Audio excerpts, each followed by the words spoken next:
소속사 어트랙트와 갈등을 빚던 그룹 피프티가 그룹에 대한 새로운 계획을 밝히며 화제를 모으고 있습니다. 본격적으로 2기 제작 소식이 전해진 것인데요. 보도에 따르면 새로 재편성하는 피프티는 키나를 중심으로 꾸려질 예정이며 기존과 같이 4인조 체제를 유지합니다. 지난 2022년 11월 데뷔한 피프티는 데뷔 5개월 만에 큐피드로 빌보드 메인 싱글 차트 핫 100에서 최고 순위 17위를 기록하며 중소돌의 기적이라고 불렸었습니다. K-팝 그룹 사상 가장 빠른 빌보드 진입이기도 했는데요.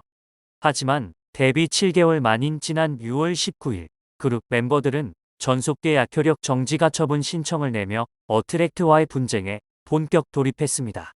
분쟁 5개월 차에 접어들었던 10월엔 멤버 중 한 명인 키나가 소속사로 복귀하는 일도 있었습니다.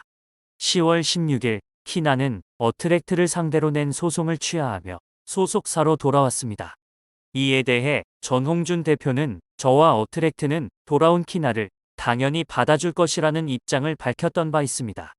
어트랙트는 그로부터 일주일이 지나 나머지 3인의 전속계약 해지를 통보했다는 소식을 전하며 이들 멤버 3명이 심대한 계약 위반 행위에 대해 어떠한 시정과 반성도 없는 것에 대해 조처를 한 것이고 향후 멤버들에 대한 후속 대응에 대해서도 논의할 예정이라고 설명했습니다. 사실 전홍준 대표는 피프티를 포기하려고 마음먹은 상태였습니다. 그런 전홍준 대표의 마음을 돌린 것은 다름 아닌 키나 어머니였다고 하는데요. 한 가요계 관계자는 키나 어머니의 댓글이 전홍준 대표의 마음을 돌렸다고 설명했습니다. 피프티 멤버들의 전속계약 효력 정지 가처분 신청이 기각된 것은 지난 8월 28일인데 키나 어머니가 전홍준 대표에게 돌아갈 거라고 댓글을 남긴 시기는 8월 초였습니다. 당시 키나 어머니는 힘내세요. 키나 엄마예요. 전 대표님께 갈 거예요. 죄송합니다. 자식을 잘못 키운 것 같아요. 식당 일하고 있어요. 송자경 지금 같이 키워주셔서 감사하게 생각해요. 또 한 번 부탁할게요. 자경 아빠가 합류한 것 같아요. 저도 모르게 소송한 거예요. 도와주세요. 제가 돈이 없어서 이제까지 몸도 안 좋아서 등의 댓글을 남겨 키나를 다시 한번 부탁한다고 호소했습니다. 이 댓글은 전홍준 대표의 마음을 돌리는데 결정적인 역할을 했지만 사실 대중들의 마음을 돌리는데도 큰 역할을 했습니다. 이 댓글이 없었다면 3인방과 마찬가지로 키나도 아직까지 의심을 자아냈을 것입니다.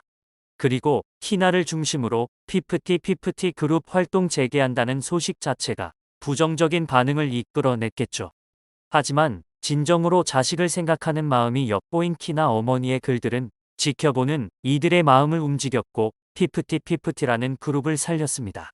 관계자는 기각이 결정되고 돌아간 것이 아니라 키나가 이미 복귀를 마음먹었던 점, 그리고 키나가 멤버들을 7월부터 설득했다는 점이 팀 개편을 결정하게 된 큰 이유라고 전했습니다.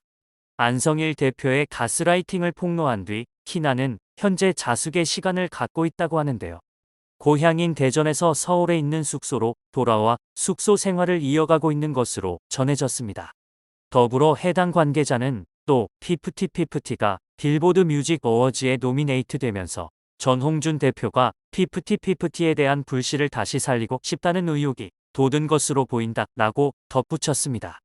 전 대표는 피프티가 중소돌의 기적이자 빌보드의 기적이었다며 2023 빌보드 뮤직 어워즈에 피프티가 노미네이트되고 초청된 것이 빌보드가 준 기회일 수 있다라고 봤습니다. 전 대표는 피프티라는 IP에 대해 포기 단계였지만 키나가 돌아오고 빌보드 어워즈에 노미네이트되며 가능성이 생겼다. 그래미 어워즈 등도 앞두고 있기 때문 상황을 지켜보며 피프티 2기 출범을 긍정적으로 논의할 것이라고 설명했습니다. 실제로 2024년 2월에 열리는 미국 대중음악계 최고 권위를 지닌 그래미 어워즈의 방탄소년단을 제외하고도 피프티를 포함한 4세대 K-팝 그룹이 대거 도전장을 낸 것으로 전해졌는데요. 가요계는 보수적이고 폐쇄적이라는 평가를 받아온 그래미의 많은 가수가 출품한 것 자체가 K-팝이 그만큼 성장했다는 방증이라고 보고 있습니다. 우선 방탄소년단은 최근 1년간 활발한 솔로 활동을 펼친 만큼 7멤버 전원이 다양한 분야에서 출품한 것으로 확인됐습니다. 방탄소년단 말고도 그래미의 문턱을 넘으려는 후배 K-팝 스타들이 많습니다.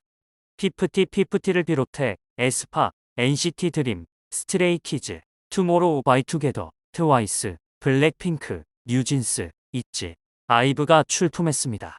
특히 피프티피프티는 올해의 레코드, 올해의 곡, 신인상, 베스트 뮤직비디오 부문 등에 출품한 것으로 파악됐습니다. 빌보드에 이어 그래미에서도 주목을 받게 되면 본격적으로 2기 활동을 하는 데 있어서 굉장히 큰 도움이 될 것으로 보이는데요. 3인방과의 손절 소식이 전해지자마자 기쁜 소식들이 쏟아지고 있습니다. 이렇게 피프티 2기는 그룹의 색깔과 정체성을 유지해 나가게 되었는데요. 다만 2024년 중 론칭을 앞둔 새로운 걸그룹 프로젝트와는 별개가 될 전망입니다. 전 대표는 피프티 2기가 나온다고 해도 JTBC와 함께하는 걸그룹 프로젝트 이후가 될 것이라며 멤버를 모집하고 트레이닝하는데 적지 않은 시간이 필요할 것이라고 봤습니다. 피프티와 더불어 새로운 걸그룹 구상에 본격적으로 나선 어트랙트와 달리 더기버스 측은 법적 공방을 다시 시작했습니다. 더기버스 법률 대리인에 따르면 더기버스는 어트랙트 전홍준 대표에 대해 허위사실적 시 명예훼손 혐의에 관한 고소장을 접수했습니다. 이들은 피프티에게 가스라이팅을 하고 있다, 외부 세력이라고 언급하는 것 등을 문제 삼았습니다. 더기버스 측은 안성일 대표 등은 어트랙트와의 전속계약 해지를 위한 유인 행위를 한 사실이 전혀 없으며 나아가 피프티 멤버들을 더기버스 내지 안성일 대표의 영향력 하에 두고자 하는 일말의 의도도 없었다라고 강조했습니다. 멤버들의 부모들과의 관계에 대해서는 각종 지원 활동을 하는 과정에서 신뢰관계가 형성돼 있던 상황이며 여러 가지 이유로 어트랙트와의 전속계약 해지를 염두에 두고 있는 멤버들과 그 부모님들로부터 전속계약 해지 시도 시파생될 수 있는 문제점들에 대한 문의를 받기에 이르자 안성일 대표 등으로서는 이를 매몰차게 거절할 수 없어 중립적이고 객관적인 입장에서 관련 답변을 해준 사실만이 있음 뿐임에도 전홍준은 위 답변 내용을 교묘히 왜곡하는 등의 방법으로 명예훼손을 계속해오고 있다라고 주장했습니다.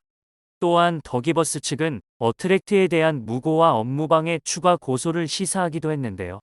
이와 관련해 전홍준 대표는 황당하다는 입장입니다. 전 대표는 황당하다.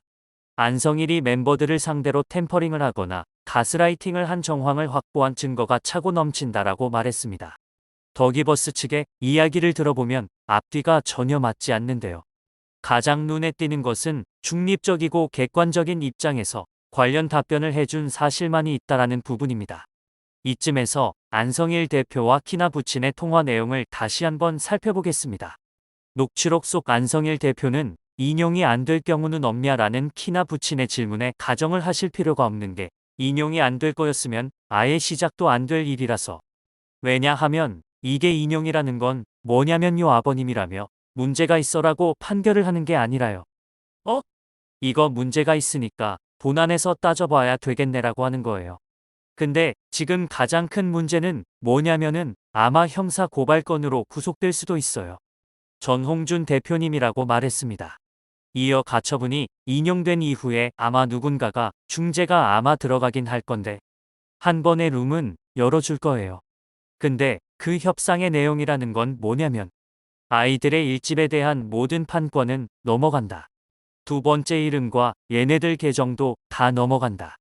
그래서 2집 판권을 넘기는 조건으로 너한테 100에서 맥스 100에서 50억 정도 너한테 엑시트를 해줄게라고 이야기했습니다. 더불어 그러니 이제 애들 괴롭히지 마.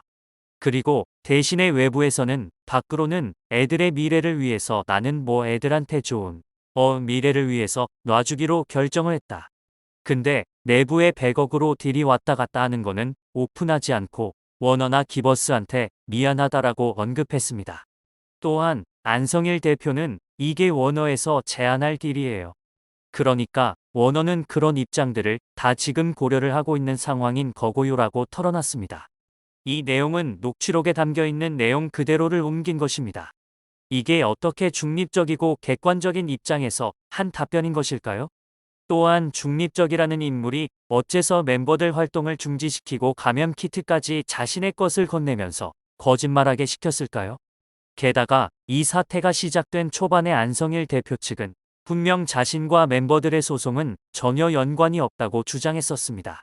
그런데 이렇게 증거를 내보이니 이제 와서는 도와주고 조언을 해주긴 했는데 중립적이고 객관적인 입장이었다라고 이야기합니다.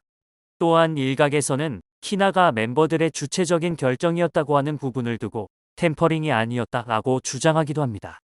하지만 허위 사실로 계약 해지를 부추기고 가처분 소송에 대한 제안을 해서 이들의 마음을 흔들어 놓은 장본인은 누구일까요? 템퍼링을 위해서라면 가처분 소송 권한을 가진 멤버들이 주체적으로 하게끔 만들어야 합니다. 즉, 여기서 가스라이팅이 이뤄지는 것입니다.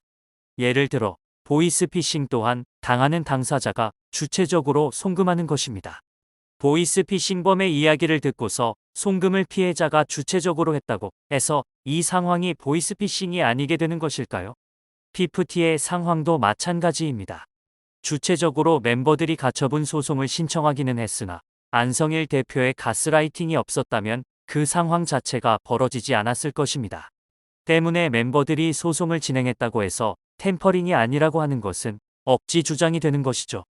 모든 증거를 갖고 있는 전홍준 대표의 입장에서는 황당하게 느껴질 수밖에 없습니다.